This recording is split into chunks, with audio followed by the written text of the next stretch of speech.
নমস্কার বন্ধুরা, সকলকে আমার চ্যানেলে স্বাগত। আমরা মোটামুটি সকলেই জানি আজকে অর্থাৎ 4 আগস্ট 2025 সোমবারের দিন সুপ্রিম কোর্টে বহু প্রতীক্ষিত ডিএ মামলাটি শুনানির জন্য দিন ধার্য করা আছে এবং এর পাশাপাশি রাজ্যের বিভিন্ন কর্মী সংগঠনগুলির তরফ থেকে রাজ্যের বিরুদ্ধে যে আদালত অবমাননা অর্থাৎ কন্টেম্প্ট মামলা করা হয়েছিল সেই মামলারও শুনানি আজকে অর্থাৎ 4 আগস্ট হতে চলেছে। এই শুনানি সংক্রান্ত আজকে সুপ্রিম কোর্ট থেকে বেশ কিছু চাঞ্চল্যকর এবং অত্যন্ত গুরুত্বপূর্ণ খবর সামনে এসেছে। কি সেই খবরে কি কি বলা হয়েছে সকল কিছু আজকের ভিডিওতে বিস্তারিতভাবে আলোচনা করব।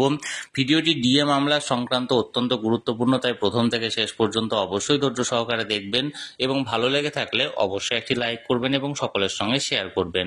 আর সেই সাথে এই চ্যানেলে যদি প্রথমবার হয়ে থাকেন এই রকমের ইনফরমেটিভ ভিডিও আরো দেখার জন্য যারা এখনো পর্যন্ত এই চ্যানেলটিকে সাবস্ক্রাইব করেননি তারা অবশ্যই চ্যানেলটিকে সাবস্ক্রাইব করে নিতে ভুলবেন না।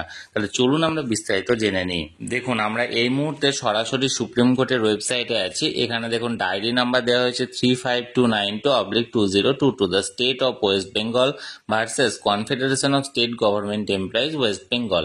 ডায়েরি নাম্বারের পাশাপাশি এখানে কবে ফাইল হয়েছিল দেখুন 3রা নভেম্বর 2022 দুটোর সময় সেকশন 16। কেস নাম্বার দেখুন, এটা ছিল একটা স্পেশাল লিভ পিটিশন সিভিলের আন্ডারে এবং এটা রেজিস্টার্ড হয়েছিল 6 ডিসেম্বর 2022।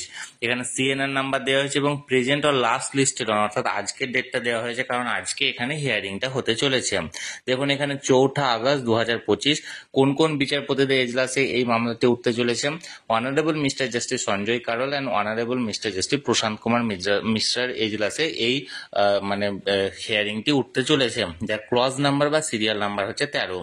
এখানে দেখুন স্ট্যাটাসটা বলেছে পেন্ডিং এবং এখানটায় একটা বিষয় এখানটায় আপনারা দেখলে বুঝতে পারবেন, পেন্ডিং এর পর এখানে দেওয়া হয়েছে motion hearing top of the list for admission, অর্থাৎ এটা প্রথম দিকেই কিন্তু উঠবে। এবং এর পাশাপাশি যে সমস্ত কর্মী সংগঠন বিশেষ করে কনফেডারেশন অফ স্টেট গভর্নমেন্ট এমপ্লয়িজের তরফ থেকে যে আদালত অবমাননার কেস করা হয়েছিল তার কারণ আমরা মোটামুটি সকলেই জানি। গত 16ই মে একটি অন্তর্বর্তীকালীন নির্দেশ দেওয়া হয় মাননীয় সুপ্রিম কোর্টের তরফ থেকে এবং সেখানে বলা হয় যে আগামী 6 সপ্তাহের মধ্যে রাজ্যকে তার সমস্ত ধরনের কর্মচারীদের পঞ্চম বেতন কমিশনের আন্ডারে অন্ততপক্ষে 25% ডিএনএস অ্যালাউন্সের এরিয়া পে করতে হবে।